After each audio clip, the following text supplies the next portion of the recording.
Muy buenas noches. Qué bueno saludarles. Gracias por estar conectados, conectadas. Ileana, muy buenas noches. Te bendigo. Qué bueno que ya estás por acá. Hoy fuiste la primera, si no estoy mal, o por lo menos la primera que me sale acá en la pantalla.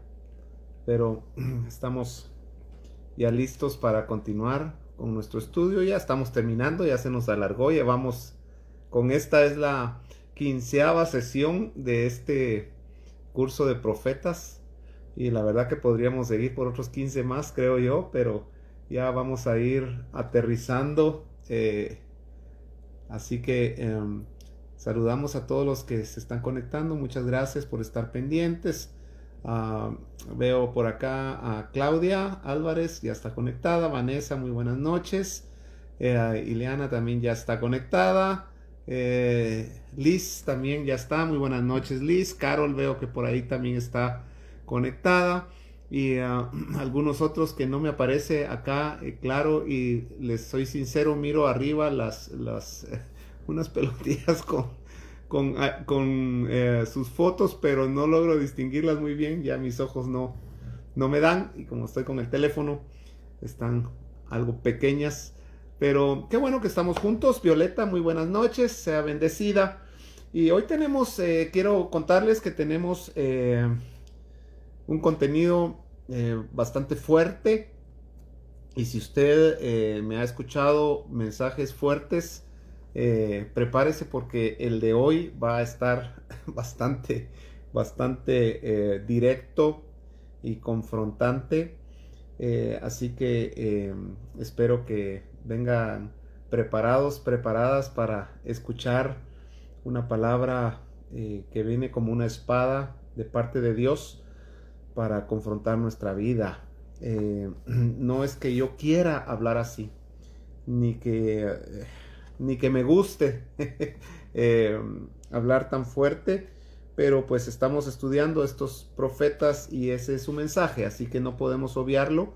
Y yo aprendí de mis maestros que hay que predicar toda la Biblia, no solo lo que nos gusta, hay que predicarla toda, porque toda ella es palabra de Dios. Amén. Así que vamos a orar y vamos a darle gracias al Señor porque estamos vivos, porque estamos sanos, porque estamos aún en esta tierra y tenemos la oportunidad de consagrar nuestras vidas, y cada día que pasa creo yo que vamos alcanzando una mayor posición eterna. Amén. Abrazos y bendiciones. Tito dice Edwin, abrazos también para ti, Edwin. Y Lucky y Eddie también ya están conectados, se nos están sumando más personas. No digamos más, cerremos nuestros ojos, levanta tus manos y démosle gracias al Señor. Gracias, papá, por tu bondad. Gracias porque una semana más nos tienes acá, Señor. Podemos compartir, podemos enseñar lo que hay en tu corazón. Permíteme ser un vaso de honra, un vaso, Señor, que solamente transmita tu corazón. Y a mis hermanos y a mis hermanas que están conectados, Señor, permíteles también recibir tu palabra con gozo, con un corazón sincero, y podamos, Señor, evidenciarla, ponerla por obra, vivirla, para poder ser luz en medio de tanta tiniebla. Señor, te honramos en esta noche. Dame la gracia para compartir y da la gracia a mis hermanos para escuchar. En el nombre de Jesús, amén y amén. Gloria al Señor. Así que muy buenas noches. Gladys, muy buenas noches. Janet Said también está ya conectada. Muy buenas noches, Janet. Así que vamos a continuar. Estuvimos platicando la semana pasada algo acerca del profeta Jeremías. Y solamente quiero terminar. No estamos estudiando el libro, lo aclaro nuevamente. No estamos estudiando el libro de Jeremías, sino estamos estudiando algunos aspectos importantes en la vida del profeta. Y regularmente lo encontramos en los primeros versos, en los primeros capítulos, el contexto por el cual Dios nos va a hablar a través de todo el libro. Pero solamente quisiera hablar 2-3 cositas acá. Y el versículo 9 del capítulo 1 de Jeremías dice así: Y extendió Jehová su mano y tocó mi boca, y me dijo Jehová: He aquí he puesto mis palabras en tu boca. Es importante que entendamos que un profeta, o por lo menos un buen profeta de Dios, recuérdense que hicimos una distinción al principio del curso acerca de los 5 ministerios primarios, y creo que aplica a todos, que hay buenos ministros de Dios, malos ministros de Dios y falsos ministros. Hay buenos profetas de Dios, malos profetas de Dios y falsos profetas. Hay buenos pastores de Dios, malos pastores de Dios y falsos pastores. Judas fue un apóstol del Señor, Jesús lo escoge, pero fue un mal apóstol. Pedro fue un apóstol del Señor, fue un buen apóstol, y hay falsos apóstoles. Balaam fue un profeta de Dios, pero fue mal profeta. Jeremías, por ejemplo, fue un profeta de Dios, fue un buen profeta, y hay falsos profetas. No confundamos a los malos con los falsos. Jeremías dice acá el versículo 9 que le fue tocada, dice, y extendió Jehová su mano y tocó mi boca. Mire que esto ocurre en el principio del ministerio, cuando Dios, se me está parando el pelo acá, cuando Dios llama a Jeremías. De las primeras cosas que hace Dios es que le toca su boca y me dijo, he aquí, he puesto mis palabras en tu boca, porque un profeta habla de parte de Dios, mis amados. Un profeta no habla de parte de sí mismo, lo vimos al principio. Un profeta no habla lo que él piensa, lo que él cree o lo que él quiere. Por muy buenas intenciones que tenga, el profeta se sujeta a hablar lo que Dios le manda que hable. Así no le guste, así no le parezca, así le traiga dolor, así le traiga prisión, así le traiga azote, así le traiga muerte. El profeta de Dios, el fiel profeta de Dios, va a hablar lo que Dios le mande, independientemente de las consecuencias.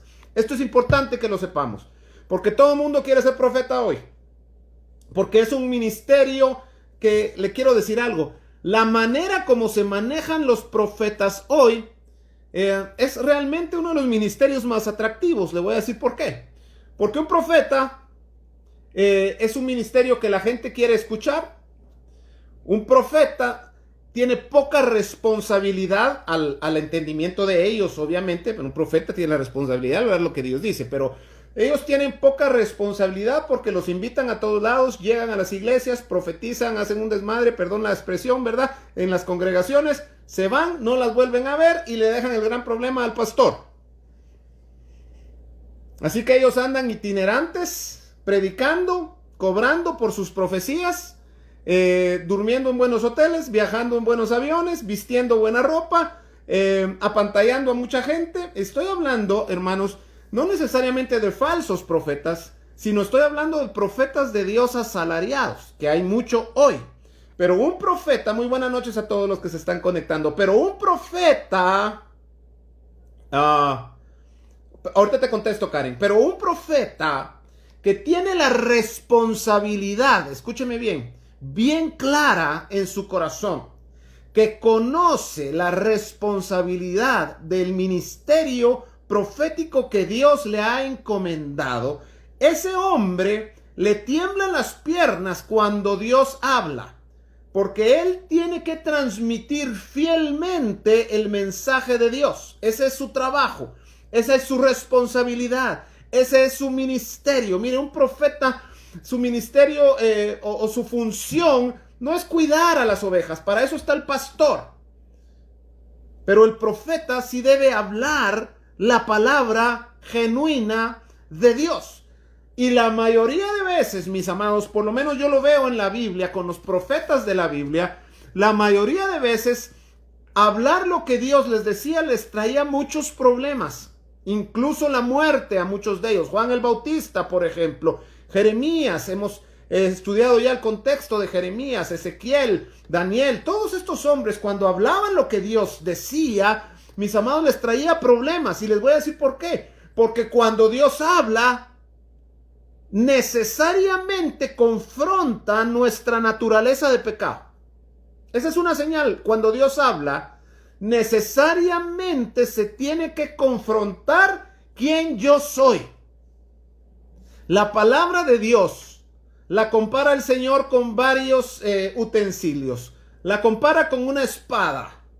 Y la espada es un arma que fue creada para matar. Y dice, la palabra de Dios es como una espada de doble filo. No solamente es una espada normal, sino que tiene doble filo. Es muy afilada. Y la espada, dice, penetra hasta dividir el espíritu, el alma del espíritu, las coyunturas, los tuétanos, etcétera, etcétera.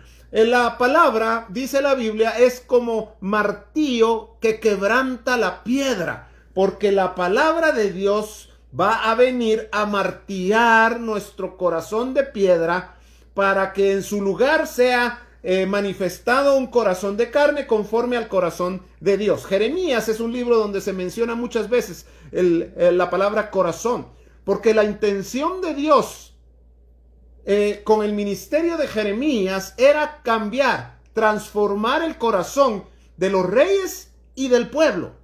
Ese fue el trabajo de Jeremías. Dar el mensaje de Dios con la intención de que el corazón fuera transformado y fuera cambiado. Se los repito, lo hablamos el primer día cuando empezamos este curso. La motivación principal de Dios, cuando habla una palabra a través de un profeta, no es necesariamente que la palabra se cumpla. Te lo voy a explicar. Sino es cambiar, transformar el corazón. Esa es la intención de Dios. Por ejemplo, cuando Dios habla a través de... se me fue el nombre del profeta, Joel Amos Abdías, Jonás. Cuando Dios habla a través del profeta Jonás, el mensaje de Dios fue, en 40 días Nínive será destruido. Ese fue el mensaje. Pregunto, ¿se cumplió?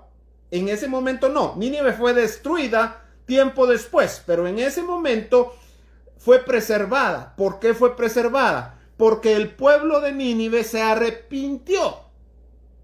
Así que escuche bien, por eso es que Jonás estaba medio frustrado y medio enojado con Dios y haciendo berrinche, porque él sabía que muy probablemente Nínive se iba a arrepentir y su profecía no se iba a cumplir.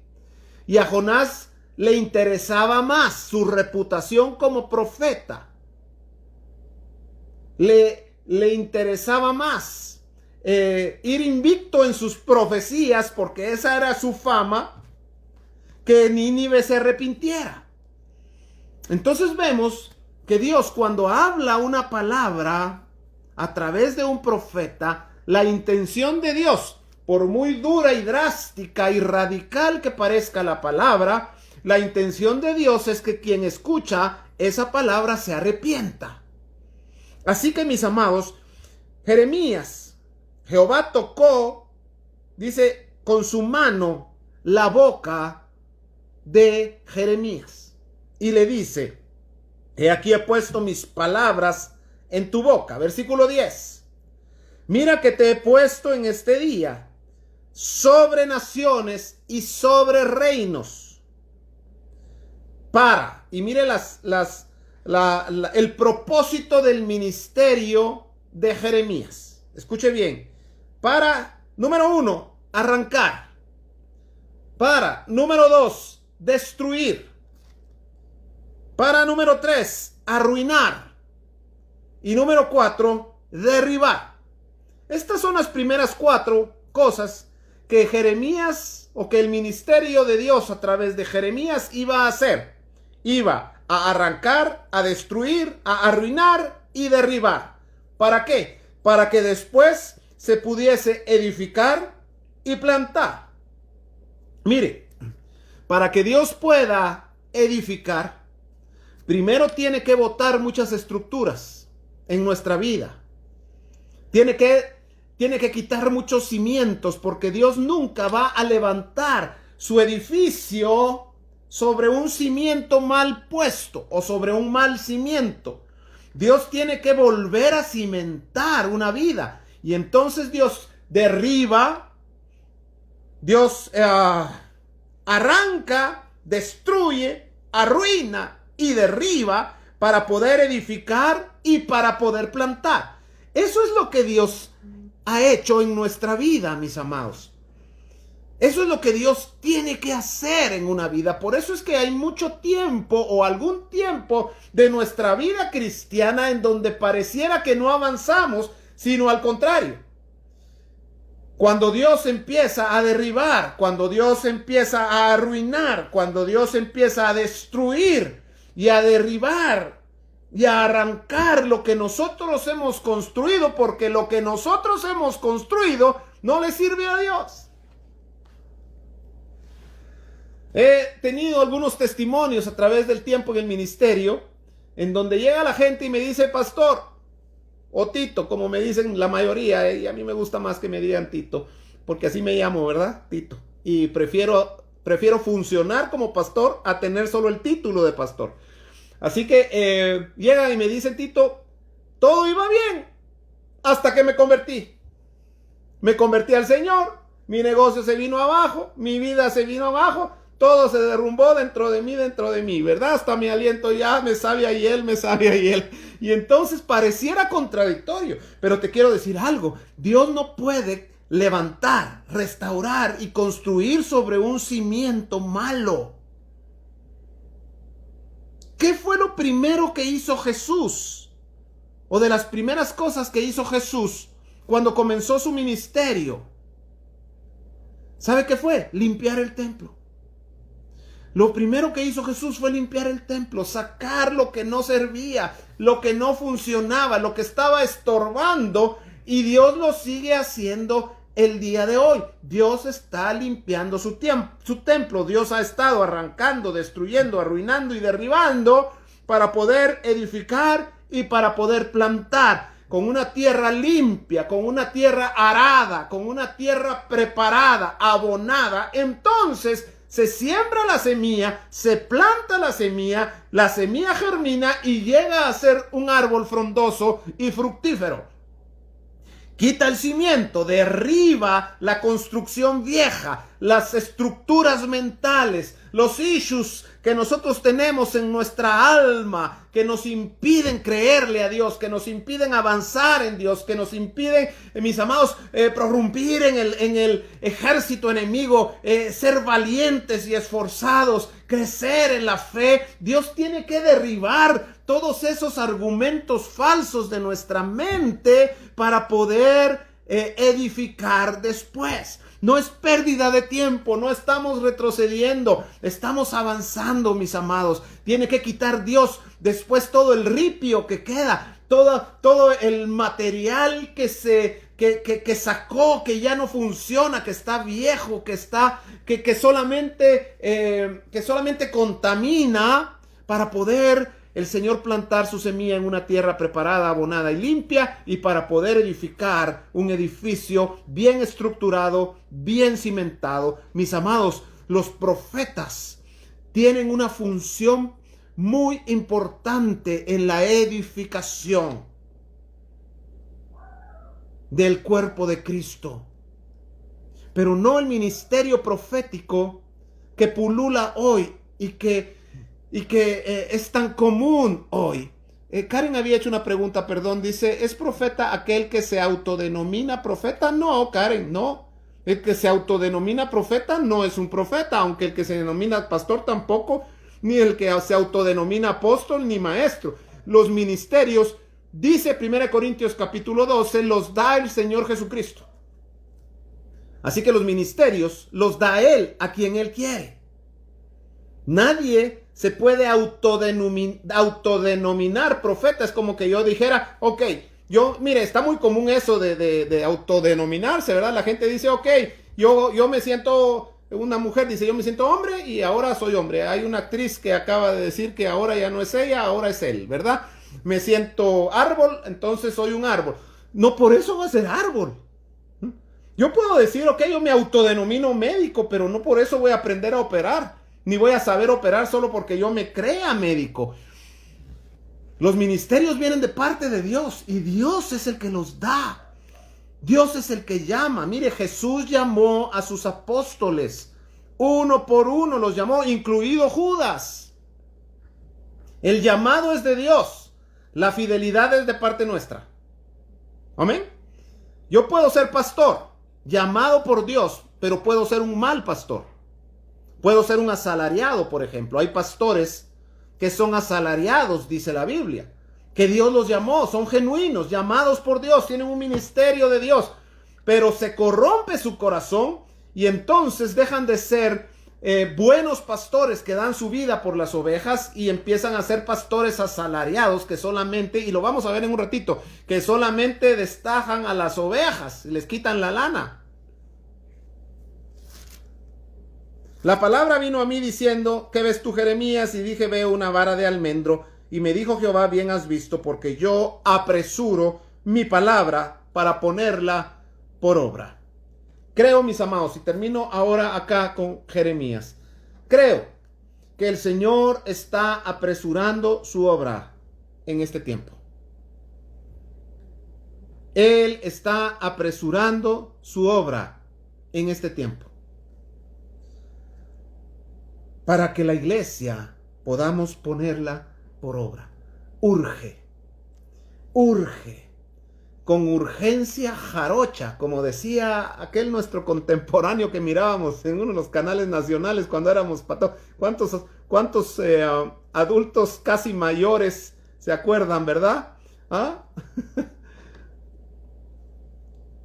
Urge que la iglesia pongamos por obra la palabra de Dios en todo su universo, en todo lo que significa e implica poner por obra la palabra de Dios.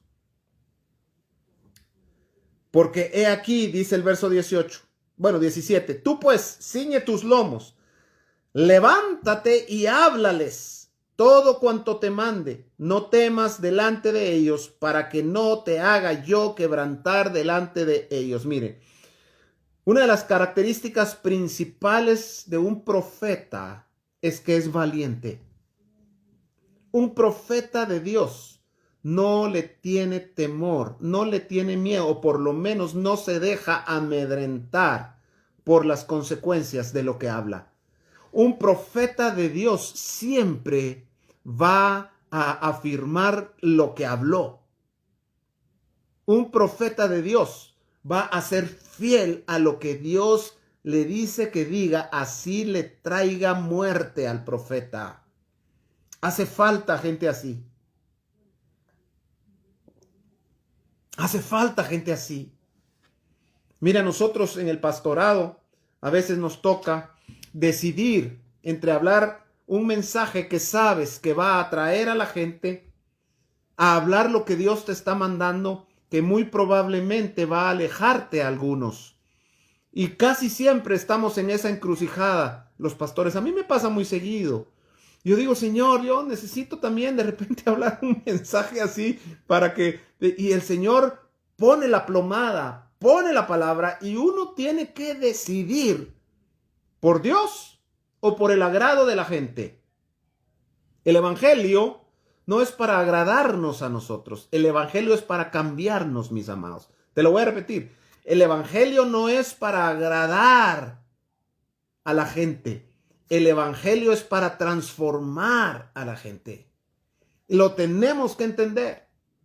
Porque hoy queremos agradar a la gente para atraer a la gente. Y Dios no atrae a la gente agradándola. Dios atrae a la gente cambiándola, transformándola. Y para cambiarla y transformarla, Dios confronta.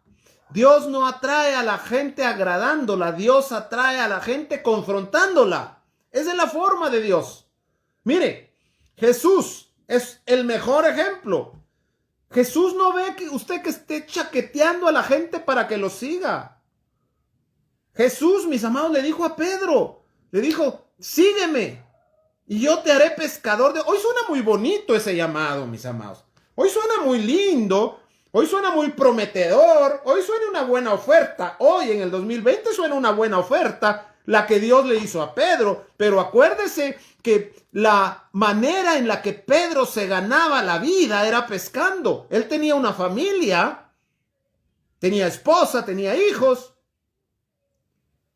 Y Pedro, mis amados, tuvo que decidir entre dejar la fuente de sus ingresos a seguir a un desconocido. 3 años después ya sabemos quién era Jesús. 3 años después todo el mundo lo conocía. 3 años después ellos estaban seguros que Jesús era el Mesías. Pero cuando Jesús los llama, mis amados, Jesús era un desconocido. Y Pedro arriesgó todo por seguir a Jesús. No fue una oferta atractiva la que Jesús les hizo a todos ellos. Él no les prometió mieses, no les prometió fama y fortuna. Es más, Jesús dijo, si quieren seguir en pos de mí, tome su cruz cada día, olvídese de sí mismo y sígame.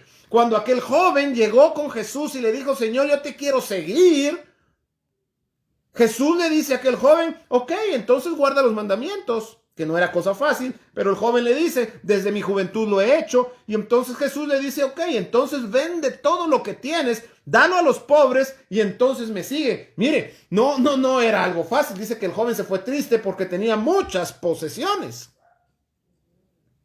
Cuando usted ve a todos aquellos que se acercaron a Jesús porque lo querían seguir, Jesús a ninguno se los puso fácil.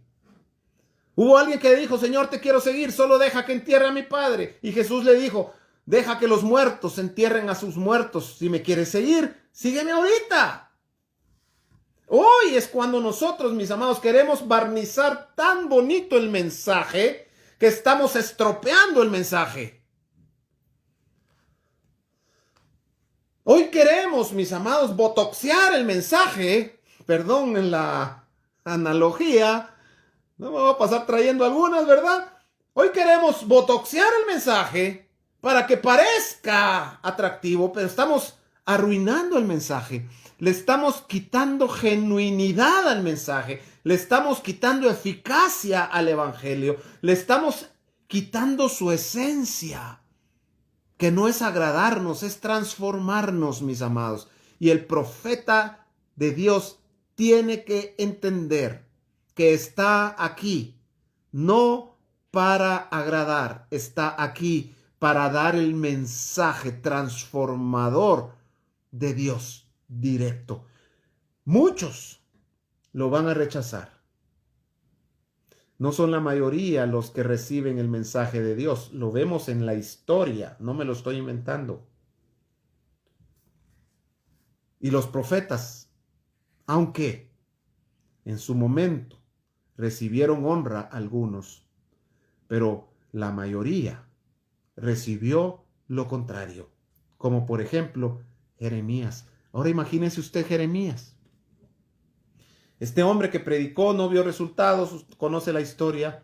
Sin embargo, en el 29:11 de este libro, él recibe esta palabra de Dios, porque yo sé los pensamientos que tengo acerca de vosotros, dice el Señor, que son pensamientos de paz y no de mal, para darte un futuro y una esperanza. Pero mire el contexto en el cual estaba escribiendo Dios este mensaje. Dice así, porque así ha dicho Jehová, 29:8, de los ejércitos, Dios de Israel, no os engañen vuestros profetas que están entre vosotros, ni vuestros adivinos, ni atendáis a los sueños que soñáis, porque, escuche bien, falsamente os profetizan. Ellos en mi nombre no los envié, ha dicho Jehová. Qué terrible palabra, porque hoy hay muchos de esos que vienen a decir Jehová dijo y Jehová no ha dicho nada. Y nosotros confiados creemos la palabra porque vienen en el nombre del Señor. Y el Señor dice, yo no los mandé, no les crean. Y yo te quiero advertir hoy, mis amados hermanos que me están escuchando, les quiero advertir acerca de muchos profetas falsos y malos que andan profetizando y diciendo Jehová dijo y Jehová no ha dicho nada. Les advierto como atalayas, no les crean. Me preguntará alguno, ¿y cómo hago para reconocerlo? Jesús dijo, por su fruto le conoceréis. Por su fruto le conoceréis. No es por las profecías, cumplidas o no cumplidas necesariamente. Es por el fruto. Y estamos aprendiendo los días martes acerca del fruto del Espíritu y es carácter. ¿Cómo viven? ¿Qué hacen? ¿Cómo evidencia que son ministros? A través del testimonio, a través de la vida. Gracias, Edgar, por ese verso. A través de la vida de este hombre. ¿Cómo sé que es un profeta de Dios? Un buen profeta de Dios conoce su fruto, su carácter. ¿Qué evidencia? Si es constante, si es perseverante, si tiene un testimonio de vida, mis amados. ¿Sabe cuál es el recurso? Mire, ¿sabes cuál es el recurso de un cristiano? Es su testimonio. Tardamos toda una vida en hacer un testimonio y lo podemos echar a perder en un minuto. La evidencia es el testimonio. Ahora, el fruto. Ahora mire lo que dice. Porque, verso 9, porque falsamente os profetizan ellos en mi nombre. No los envié, ha dicho Jehová. Verso 10. Porque así dijo Jehová, cuando en Babilonia se cumplan los 70 años, apunten ahí la cita de mi hermano Edgar, Jeremías 1:18, porque así dijo Jehová, cuando en Babilonia se cumplan los 70 años, yo os visitaré. Escuche bien, yo os visitaré. 70 años es un montón, es una vida. Es una vida. Imagínate que oyó esta palabra alguien que tenía 40 o 50 años o 60 años. Esta palabra definitivamente no la iba a ver él cumplida. Pero el Señor dice, cuando se cumplan los 70 años, yo os visitaré y despertaré sobre vosotros mi buena palabra para hacerlos volver a este lugar. Quiero decirte algo, mi amado. Dice el Señor. Claro, Edwin, una generación. Dice el Señor, porque yo os visitaré. Esta es una palabra que, si me permites el atrevimiento, es una palabra que Dios nos está hablando hoy a la iglesia. No hoy, 1 de diciembre del 2020. Hoy, en este tiempo, en este 2020. En este tiempo en el que estamos entrando, diferente al que veníamos viviendo y que no volverá a ser igual al de antes. Está diciendo el Señor, yo os visitaré y despertaré, escucha, sobre vosotros mi buena palabra para sacarte de la cautividad. Viene el tiempo, el momento, te lo digo en el nombre del Señor, en donde Él te va a visitar y va a visitar su buena palabra en ti. Escúchame, porque Dios te va a visitar y Él quiere despertar su palabra en ti, pero si cuando te visite no encuentra palabra, ¿qué va a despertar?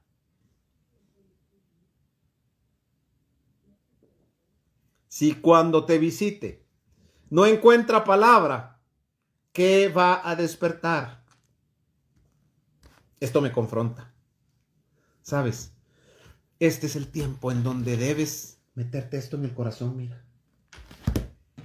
Si te gusta leer, deja de leer a Paulo Coelho. Deja de leer un montón de... Si vas a leer, lee la palabra. Porque cuando Dios te visite, no va a ser Pablo Coelho el que se va a despertar. Que no sea Pablo Coelho el que se despierte. Que sea la buena palabra que hay en tu corazón. No toda la palabra se vivifica inmediatamente. Hay mucha palabra que entra y se queda ahí, dormida, muerta si quieres, esperando la visitación de Dios. Y cuando Dios visita, despierta lo que has metido de Él dentro de tu corazón y dentro de tu mente. Hay versículos que te sabes de memoria, pero que no vives. Dios te va a visitar y en esa visitación de Dios, Él va a despertar esa palabra y ese versículo no solamente va a estar acá en tu intelecto y en tu conocimiento, sino a partir de esa visitación, esa palabra que solamente era letra, se va a vivificar en ti y de ahí en adelante la vas a vivir. Yo no quiero vivir solo un versículo. Yo no quiero vivir solo 2, 3 capítulos. Yo quiero vivir su palabra entera desde Génesis hasta Apocalipsis. Yo quiero, mis amados, agradar a Dios con todo mi corazón. Cada visita de Dios a tu vida despierta algo ahí adentro. Asegúrate que cuando Dios te visite tenga algo que despertar. No sé a quién le está hablando Dios acá. No sé si Dios te está hablando a ti. No abras tu Biblia solo el domingo en el culto o el miércoles en el estudio. Si yo te pregunto, ¿cuántas veces a la semana tú lees la Biblia?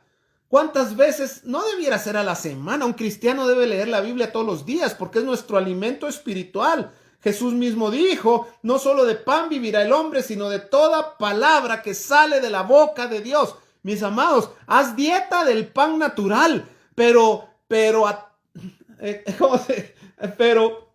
métete el pan espiritual.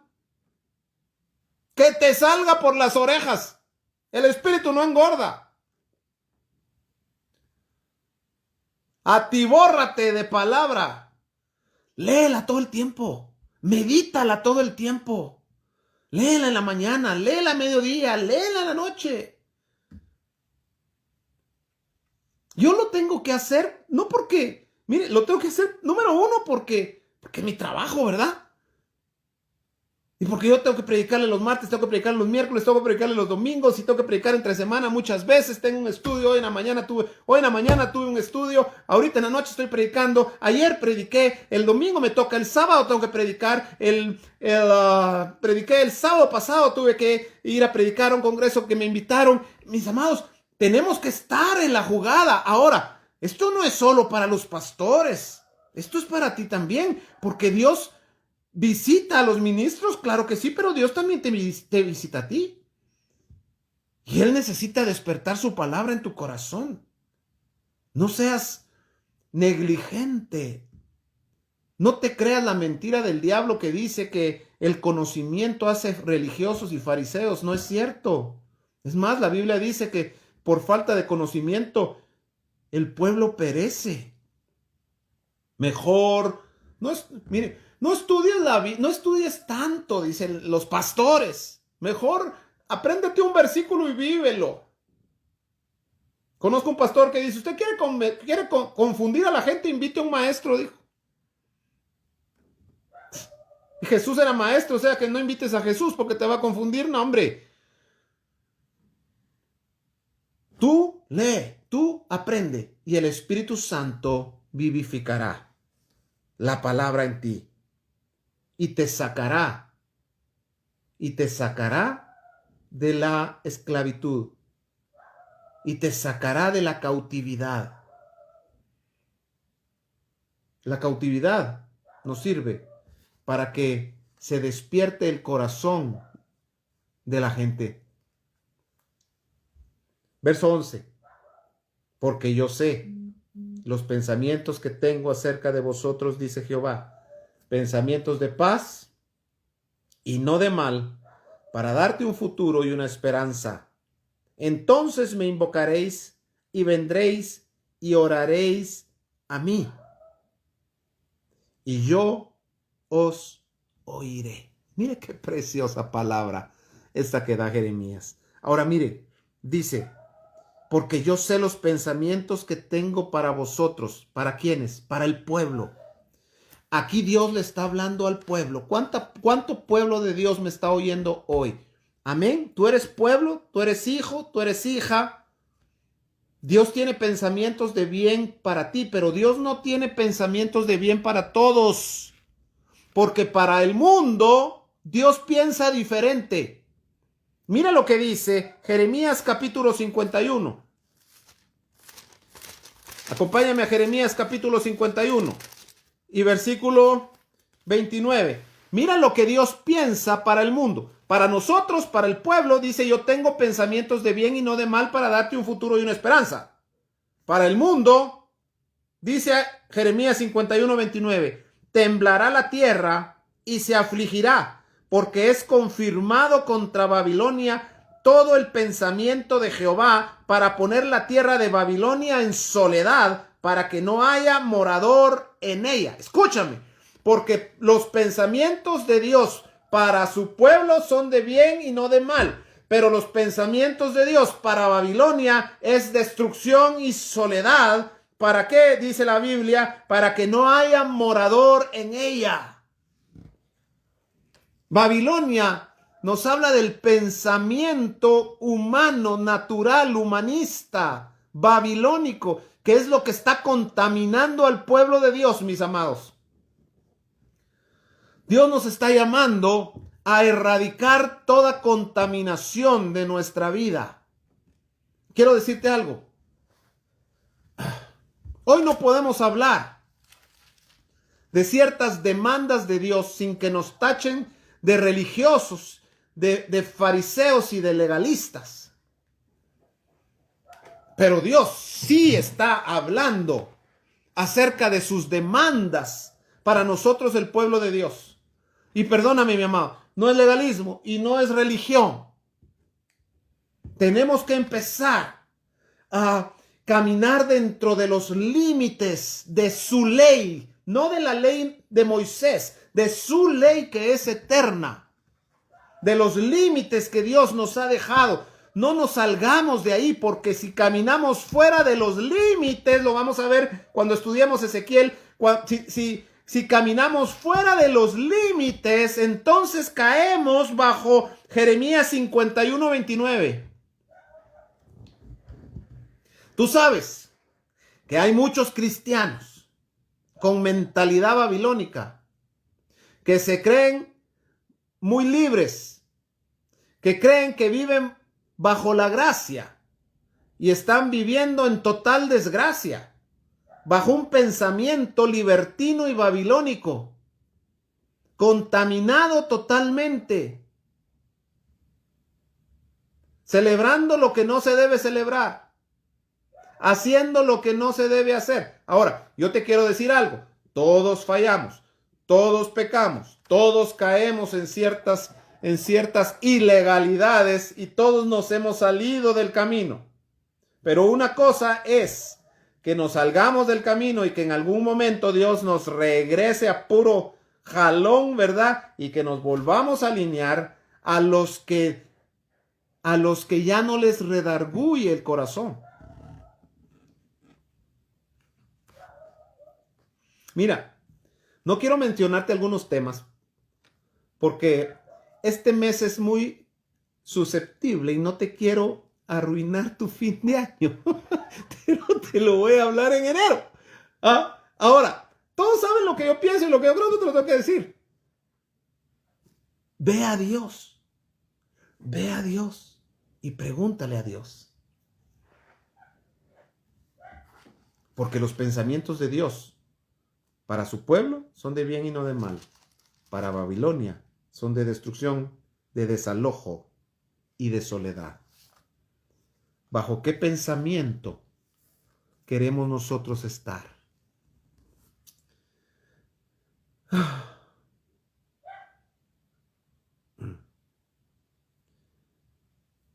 Hay mucho que hablar acerca de Jeremías, pero lo vamos a dejar ahí. Y quiero, en estos 15 minutos que me quedan, introducirte a Ezequiel. Daniel, que viene después, hemos estado tocándolo los domingos, así que no creo que lo vaya a tocar en este estudio. Escucha las prédicas del domingo, de este domingo que pasó y el antepasado y el pasado, y muy probablemente este que viene. Y ahí estamos tocando algunos aspectos de Daniel. Pero Ezequiel es un libro tremendo Y más que un libro tremendo, Ezequiel fue un hombre tremendo.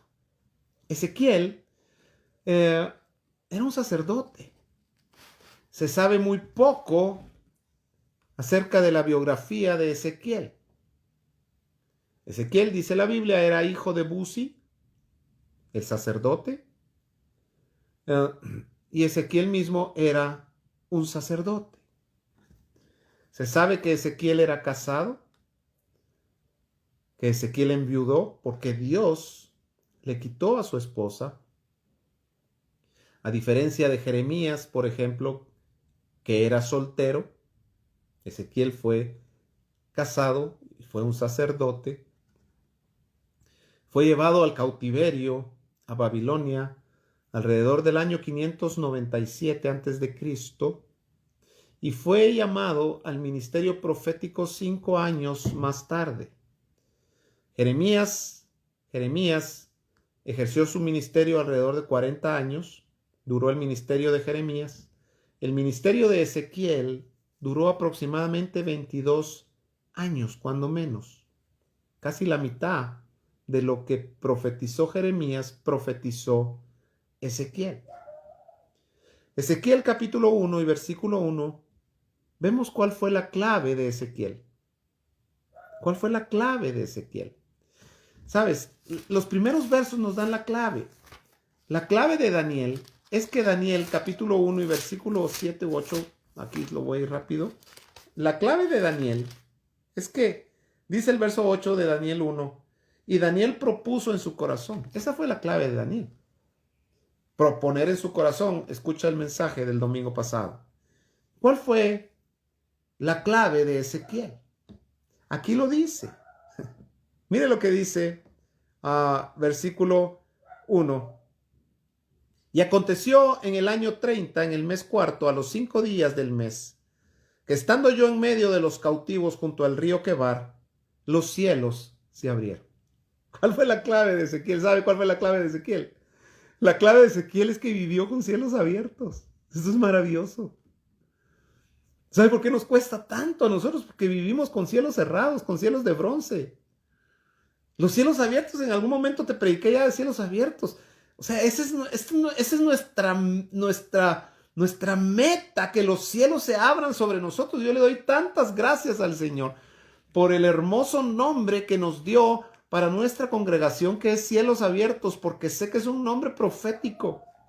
Porque sé que aunque los cielos muchas veces han parecido cerrados sobre nosotros, pero es una palabra que estamos esperando que se cumpla en nuestra congregación. Y si tú eres parte de la congregación Cielos Abiertos, levanta tus manos ahora y dile: gracias, Señor, por el privilegio que me das de pertenecer a esta congregación, porque tus cielos se van a abrir sobre nosotros. Y los cielos abiertos garantizan, mis amados, un ministerio sano, una vida sana. Nos garantizan llegar al lugar santísimo y cumplir con nuestro propósito, con nuestra función de vida para Dios.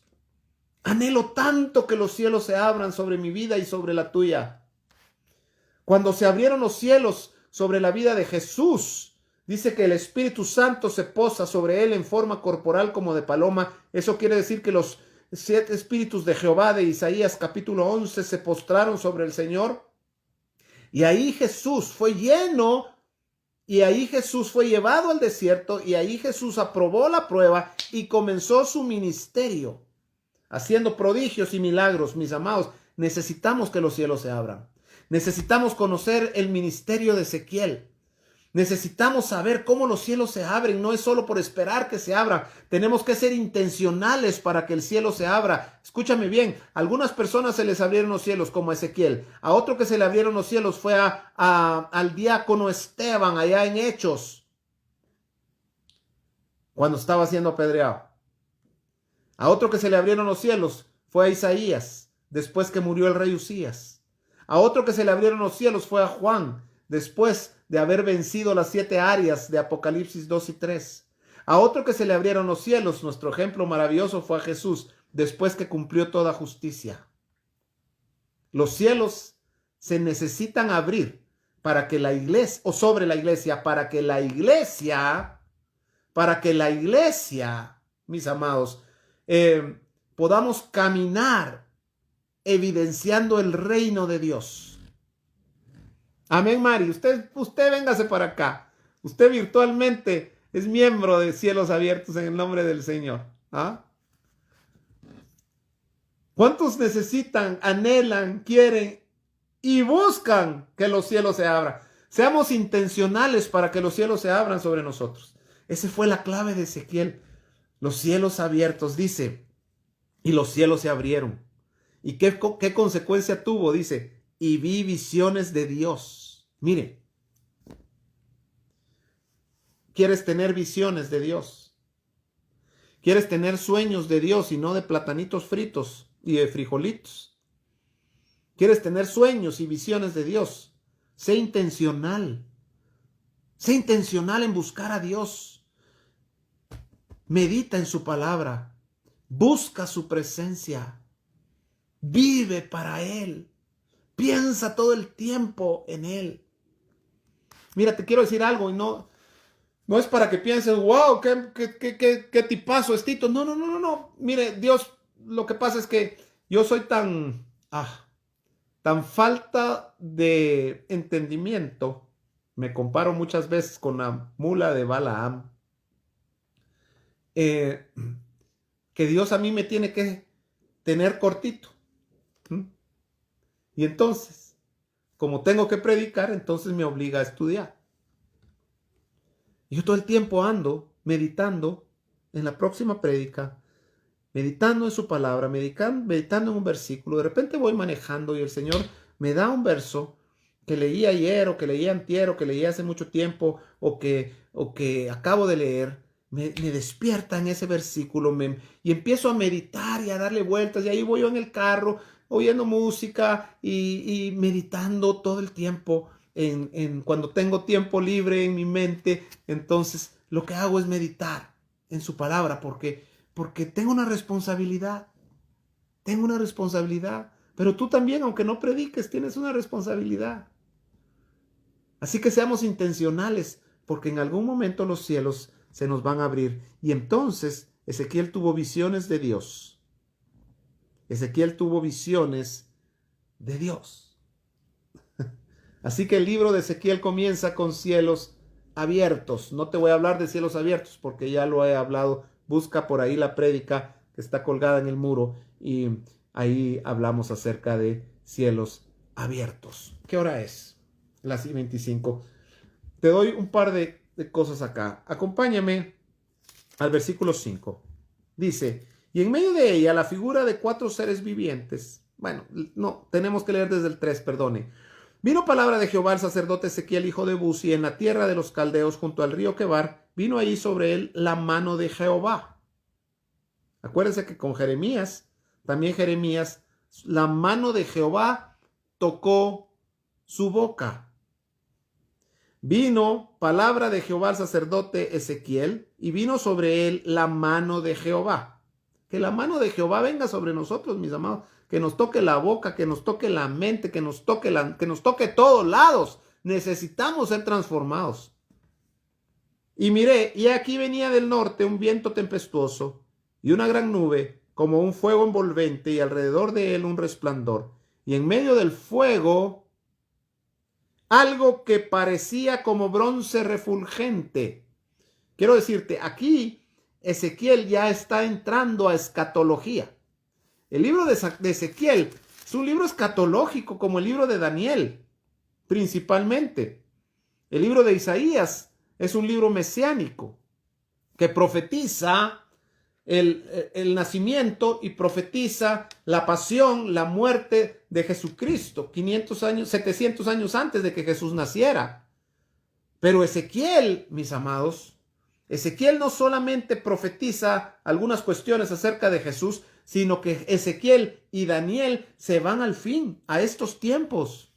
A Daniel se le revelan las 70 semanas que son escatológicas 100%. Se le revela el anticristo, la abominación desoladora, el inicuo. Mis amados, hay que leer hoy más que nunca, tener entendimiento acerca de estos libros. Porque tenemos que ser entendidos en los tiempos.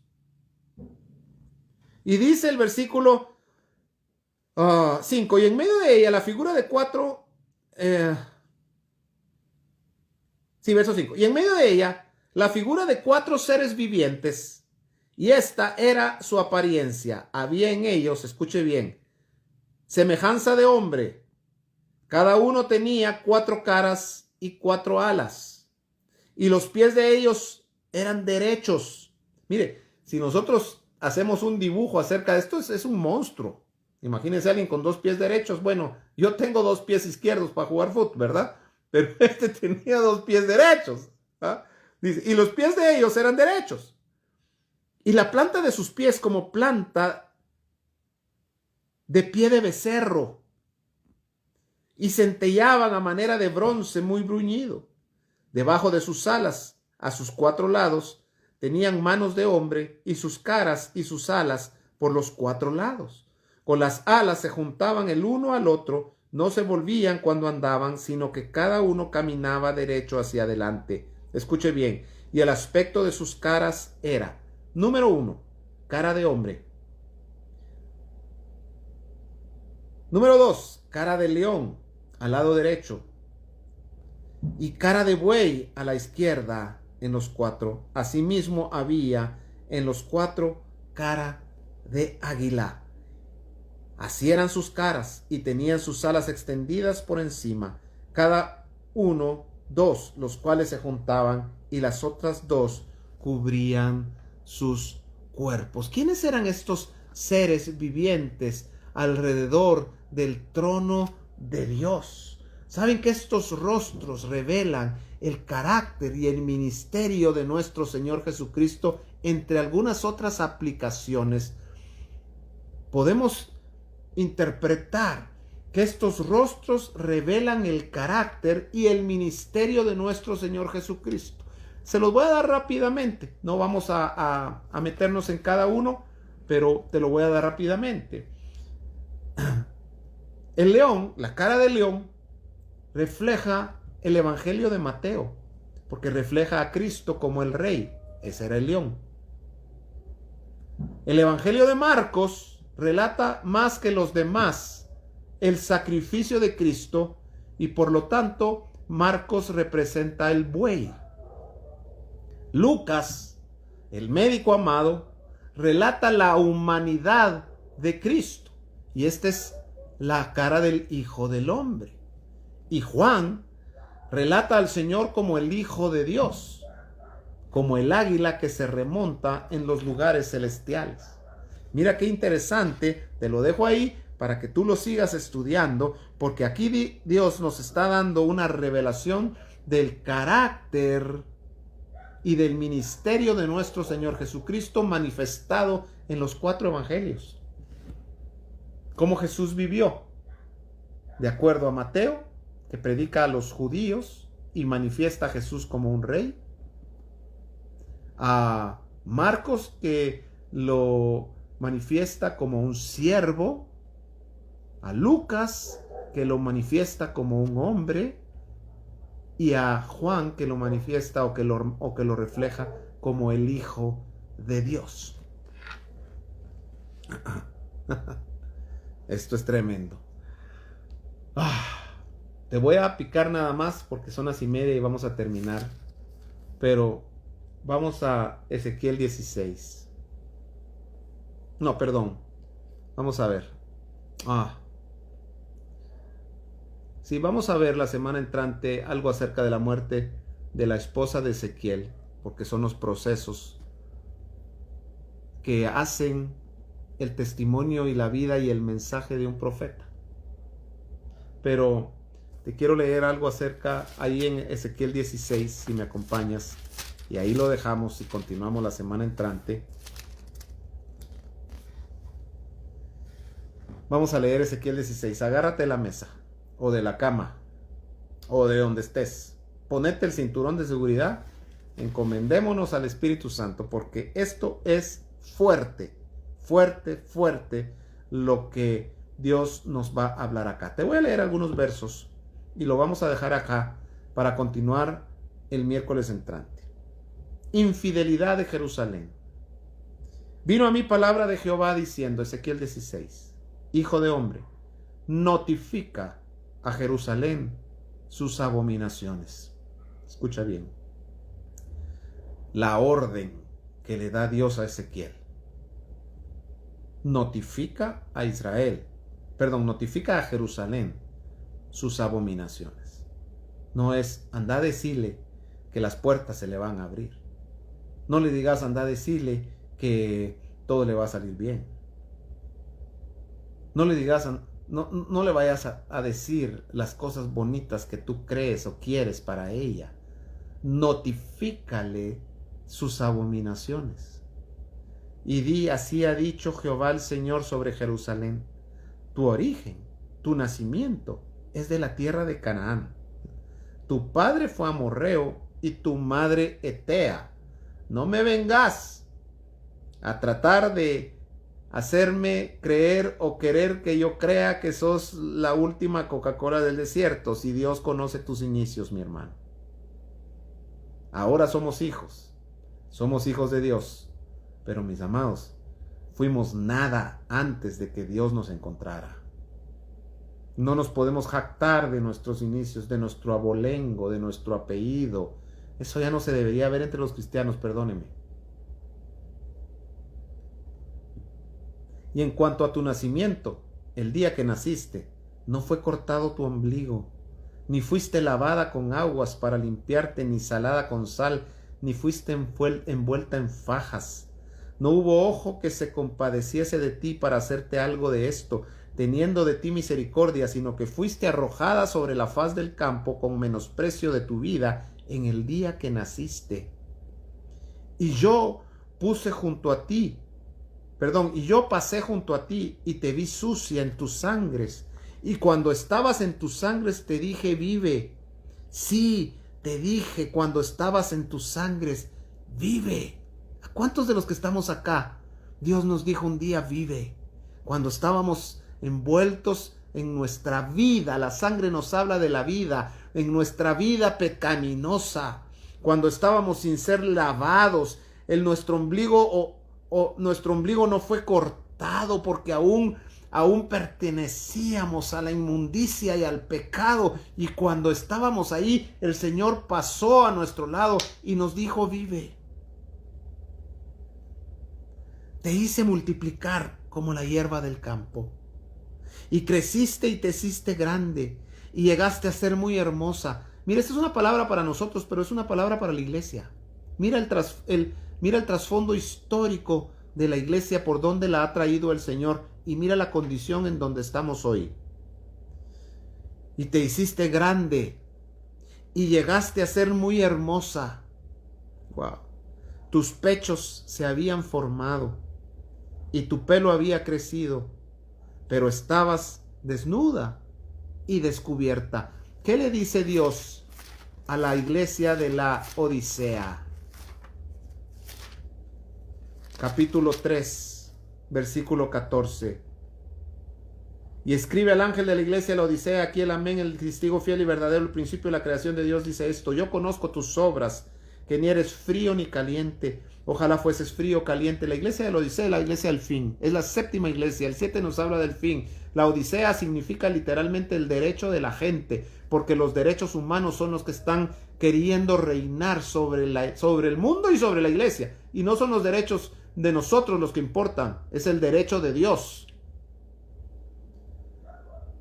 Pero por cuanto eres tibio y no frío ni caliente, te vomitaré de tu boca, porque tú dices, yo soy rico y me he enriquecido. Mire, esa es la condición que la iglesia de hoy cree que tiene. Yo soy rico y me he enriquecido, de ninguna cosa tengo necesidad. Y no sabes, le dice el Señor, wow, que tú eres desventurado, miserable, pobre, ciego y desnudo. Mire, Apocalipsis 3:14, Dios le habla a la Odisea. La Odisea es la iglesia de hoy. La iglesia del siglo XXI es la iglesia de la Odisea, que creemos que tenemos de todo, que somos ricos, que nos hemos enriquecido y que no tenemos necesidad de nada porque Dios nos ha prosperado. Y el Señor dice, papaíto, podrás tener un buen carro, podrás tener una buena casa, podrás tener millones en el banco, pero no te has dado cuenta de tu condición espiritual, iglesia, que eres una pobre, ciega, miserable y desnuda. Ezequiel 15 dice, estabas desnuda y te vestí.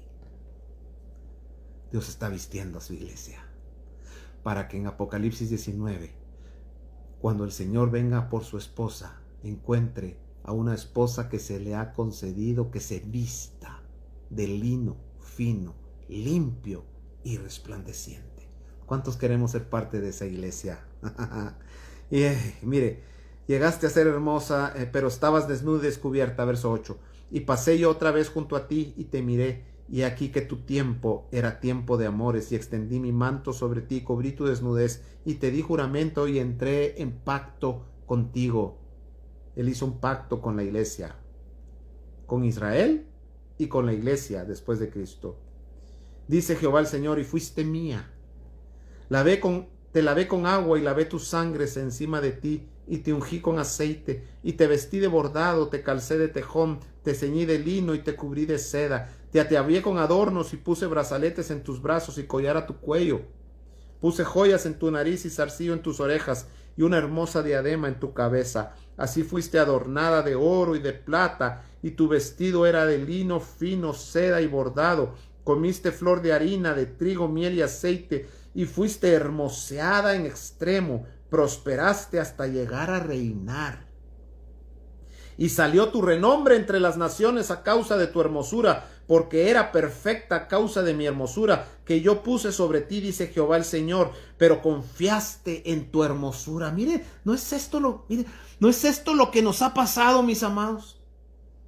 Confiaste en tu hermosura y te prostituiste a causa de tu renombre, y derramaste tus fornicaciones a cuantos pasaron suya eras. Y tomaste de tus vestidos y te hiciste diversos lugares altos y fornicaste sobre ellos. Cosa semejante nunca había sucedido ni sucederá más. Tomaste asimismo tus hermosas alhajas de oro y de plata. La plata nos habla de redención, el oro nos habla de la naturaleza divina que yo te había dado, y te hiciste imágenes de hombre y fornicaste con ellas, mis amados. Esto, mire, me parece tan actual. Porque dejamos de adorar a Dios y empezamos a adorar a los hombres. Empezamos a creerle más a los hombres que a Dios. Empezamos a ver a los hombres como dioses con D pequeña. Y ellos se lo han creído y han tomado la honra para ellos y se la han quitado a Dios. Ahí ves a muchos que porque Dios los ha prosperado, porque se han enriquecido, porque sus ministerios han crecido, que se han vuelto intocables. Y la gente, más que honrarlos, los idolatra. Y los han puesto como sobre un altar. Y ellos, lo terrible es que ellos han tomado la honra para ellos y la gloria para ellos, y se la han robado a Dios.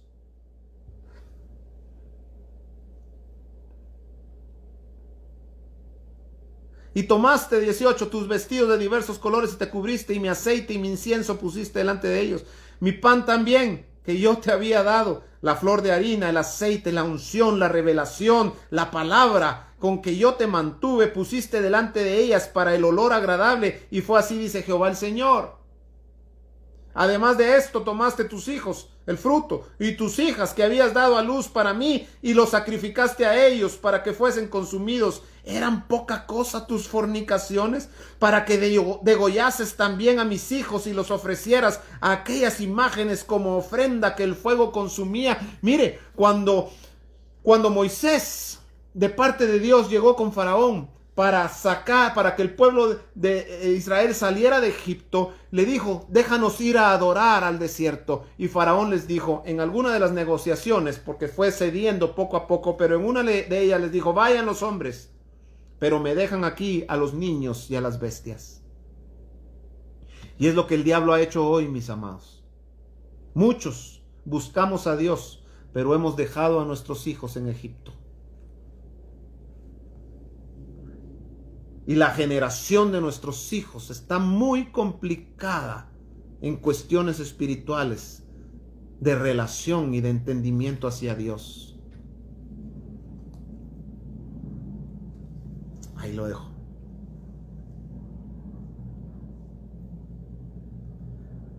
Te edificaste, verso 24, lugares altos, y te hiciste altar en todas las plazas, en toda cabeza de camino edificaste lugar alto, hiciste abominable tu hermosura, y te ofreciste a cuantos pasaban, y multiplicaste tus fornicaciones, y fornicaste con los hijos de Egipto, tus vecinos gruesos de carnes, y aumentaste tus fornicaciones para enojarme.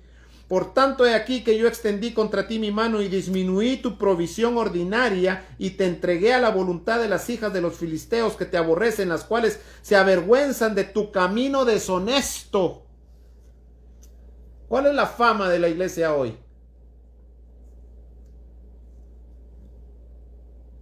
¿Qué fama tenemos los cristianos para los de afuera? ¿Qué fama tienen los pastores para los del mundo, mis amados?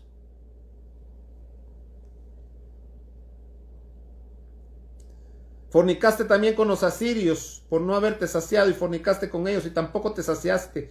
Multiplicaste asimismo tu fornicación en la tierra de Canaán y de los caldeos, y tampoco con esto te saciaste. Cuán inconsciente es tu corazón, dice Jehová el Señor, habiendo hecho todas estas cosas, todas estas obras de una ramera desvergonzada, edificando tus lugares altos en toda cabeza de camino y haciendo tus altares en todas las plazas, y no fuiste semejante a ramera en que menospreciaste la paga. ¡Hala! ¡Qué terrible esto, mis amados! ¡Wow! Sino como mujer adúltera que en lugar de su marido recibe ajenos. A todas las rameras les dan dones, mas tú diste tus dones a todos tus enamorados y les diste presentes para que de todas partes se llegasen a ti en tus fornicaciones. Mire qué terrible. Dice, una ramera cobra por entregarse. Tú pagabas para que fornicaran contigo. Mire cómo esta cuestión del dinero se ha vuelto hoy una maldición para la iglesia, mis amados, y lo digo claro.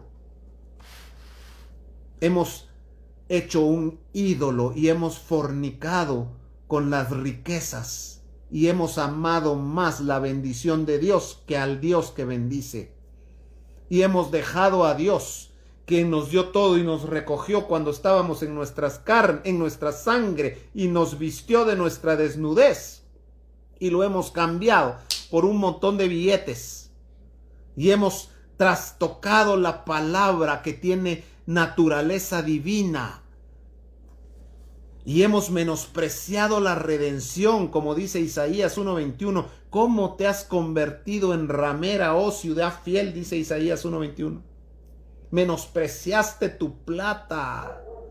Menospreciamos la salvación y la redención de Dios, mis amados, y la hemos canjeado por riquezas, por comodidad natural.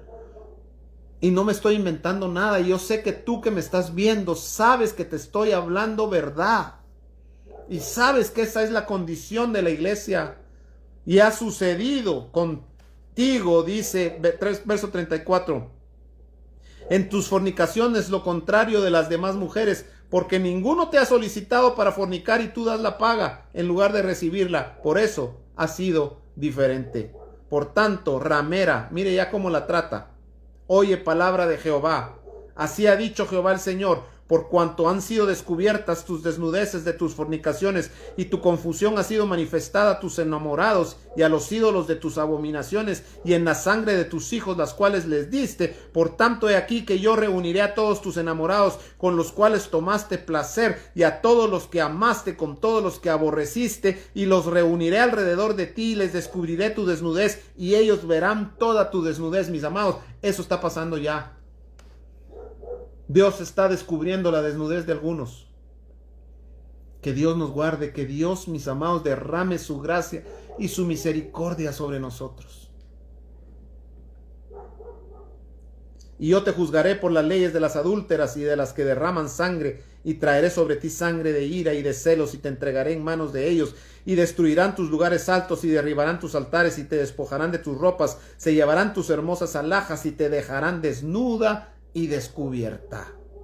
Y harán subir contra ti muchedumbre de gente, y te apedrearán y te atravesarán con espadas, quemarán tus casas a fuego. Y mire, empieza a hablar un juicio terrible acá. He aquí, dice el verso 44, todo el que usa de refrán te aplicará a ti el refrán que dice, cuan la madre, tal la hija.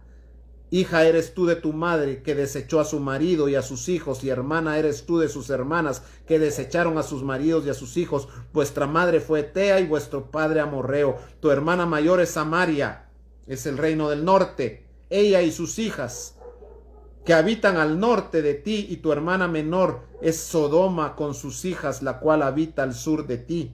Ni aún anduviste en sus caminos, ni hiciste según sus abominaciones. Antes, como si esto fuera poco, y muy poco te corrompiste, más que ellas en todos sus caminos. Mire, más que Sodoma, que fue destruida con fuego.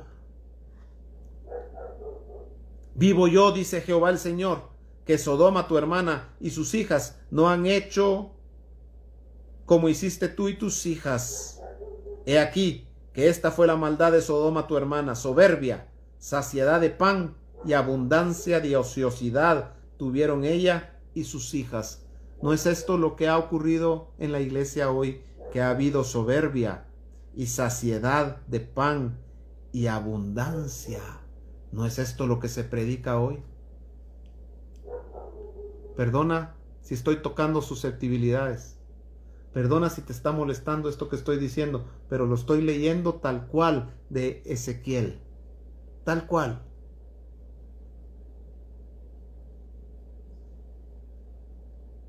Y no fortaleció la mano del afligido y del menesteroso. Y se llenaron de soberbia e hicieron abominación delante de mí. Cuando lo vi, las quité. Y Samaria no cometió ni la mitad de tus pecados, porque tú multiplicaste tus abominaciones más que ellas, y has justificado a tus hermanas con todas las abominaciones que tú hiciste. Siga leyendo. Versículo 59. Pero más, ha dicho Jehová el Señor, haré yo contigo como tú hiciste, que menospreciaste el juramento para invalidar el pacto. Mire al Dios que tenemos, mis amados y mis amados. Antes, dice el verso 60, levanta tu mano. Yo tendré memoria de mi pacto, que concerté contigo en los días de tu juventud, y estableceré contigo un pacto sempiterno. Y te acordarás de tus caminos, y te avergonzarás cuando recibas a tus hermanas, las mayores que tú y las menores que tú, las cuales yo te daré por hijas, mas no por tu pacto, sino por mi pacto que yo confirmaré contigo, y sabrás que yo soy Jehová, para que te acuerdes y te avergüences y nunca más abras la boca a causa de tu vergüenza, cuando yo perdone todo lo que hiciste, dice Jehová el Señor. Mis amados, los dejo con esta palabra porque no los puedo dejar con el juicio. Pero tenemos un Dios maravilloso, un Dios que está dispuesto a perdonarnos. Lee Oseas, porque esto que Dios está haciendo con Israel acá es lo que le mandó a hacer al profeta Oseas cuando se casó con Gomer, la prostituta, a la cual Dios le mandó a Oseas casarse con ella y amarla y perdonarle sus adulterios y recibir a los hijos que no eran de él y volverla a perdonar y seguir amándola, porque ese es nuestro Dios. Nos hemos apartado, le hemos dejado como iglesia, hemos confiado en nuestro oro y en nuestra abundancia, hemos puesto sobre altares a hombres y hemos menospreciado su redención y su salvación, y hemos creído que no tenemos necesidad de nada. Nos hemos confiado en nuestra salvación. Nos hemos confiado, mis amados, en sus promesas y en sus pactos, y hemos contaminado nuestro amor hacia Dios. Hemos comprometido nuestra fidelidad a Dios y hemos ido a fornicar con otros amores. El dinero es uno de ellos. La codicia, el orgullo, la soberbia. Ministros, si me están escuchando, regresemos a ser humildes delante de Jehová y de los hombres. Un líder allá afuera es el que manda. Un líder aquí adentro es el que sirve. Estos congresos acerca del liderazgo, mis amados, nos están enseñando, muchos de ellos, no todos, muchos de ellos nos han enseñado a ser líderes a la manera de allá afuera. Y un líder a la manera de afuera es el que está arriba, es el que manda, es el gerente de una corporación. Pero un líder dentro del cuerpo de Cristo es aquel que sirve. Si alguno quiere ser el mayor, dice el Señor, debe ser el menor. Él vino a ser siervo, a servir, y ha sido el líder más maravilloso de la historia. No contaminemos el mensaje. No comprometamos el mensaje y mucho menos nuestro corazón. Seamos fieles. Volvamos a la fidelidad a Dios. Dejemos ya de pagar para que forniquen con nosotros. Tus ofrendas, escúchame bien, tus ofrendas no son para comprar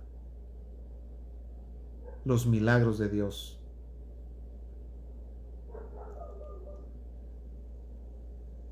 No pongas tu dinero en altares contaminados con fornicación, a ídolos, contaminados con la avaricia, con la codicia, vendiendo indulgencias a la manera de antes, ofreciéndote el oro y el moro por unos cuantos billetes, comprometiendo la Biblia, ofreciéndote 10 o 15 minutos de cielos abiertos para que tus hijos sean sanos y regresen al Evangelio. No te tragues esa mentira. Jesús jamás cobró por los milagros. Su sangre es suficiente. Él pagó el precio por tu sanidad, por tu redención, por tu eternidad. No tienes por qué comprometer tu lealtad a Dios por la avaricia de algunos que se quieren enriquecer tomando versículos y tragándose medias verdades y escupiéndola al pueblo de Dios, contaminando el corazón para enojarlo y para que el juicio de Dios venga. Que Dios tenga misericordia de ellos, pero seamos apercibidos nosotros, porque dice el Señor: cuando yo perdone todo lo que hiciste, dice Jehová el Señor. Su gracia está ahí, mis amados. Su perdón está ahí. Su misericordia está ahí. La oportunidad para regresar a las sendas antiguas está ahí. Él es amplio en perdonar, lento para la ira y grande en misericordia. ¿Cuántos de los que aún están conectados, porque hoy se me fueron algunos, espero que no se hayan enojado, pero si se enojaron, pues que lo siento, ¿verdad? Pero ¿cuántos de los que me están escuchando pueden levantar sus manos ahora y decirle: Señor, quiero volver a ti, que mi intención sea recta delante de ti? Perdona, Señor, perdona mi infidelidad a ti, perdona porque he contaminado, Señor, lo que es puro y santo, y te he dejado, Señor. Pero hoy queremos regresar a las sendas antiguas. Queremos regresar a ti, Señor. Perdónanos. Nos arrepentimos, Señor, como cuerpo, como iglesia, como congregación, como familia, como persona. Me arrepiento delante de ti, Señor, y clamo para que tu perdón, tu misericordia y tu gracia me alcancen. Gracias por ser quien eres. Gracias porque tus pensamientos acerca de nosotros son pensamientos de bien y no de mal, para darnos un futuro y una esperanza. Y ten misericordia, Señor, de aquellos ministros, de aquellos siervos que se han enceguecido con la avaricia, con la codicia. Regrésales, revélate a sus corazones y que puedan regresar, Señor, a tus caminos, a tu corazón, y que tu pueblo y que tu iglesia podamos ser en este tiempo esa luz que brilla en medio de las tinieblas. Gracias, Jesús. Te honramos y te bendecimos en esta noche. Amén y amén. Muchas gracias, mis amados. Me han dicho que no me debo disculpar, pero perdónenme, mi intención no es ofender, mi intención no es latiguear y ser un verdugo. Mi intención o la intención de Dios es alertarnos. Yo solamente soy un atalaya. Y la semana entrante vamos a estar viendo acerca de los atalayas, porque todos nosotros somos atalayas. Pero yo soy un atalaya. Yo soy un atalaya y mi responsabilidad es tocar un sonido no incierto. Mi responsabilidad es alertarte acerca de lo que viene. Y lo quiero hacer con fidelidad. Número 1, para que tú te alertes, para que tú te dispongas, para que tú te prepares. Y número 2, para que la sangre de aquellos que no estén apercibidos no caiga sobre mí. Quiero librar mi vida, no egoístamente, porque quiero que la tuya sea libre también. Por eso es que te alerto acerca de todas estas cosas. Amén. No lo tomes personal, por favor. No lo dije por nadie. Simplemente leímos la Biblia y que esto llegue a nuestro corazón para poder alertar nuestra alma acerca de la necesidad que tenemos de regresar al Señor. Amén.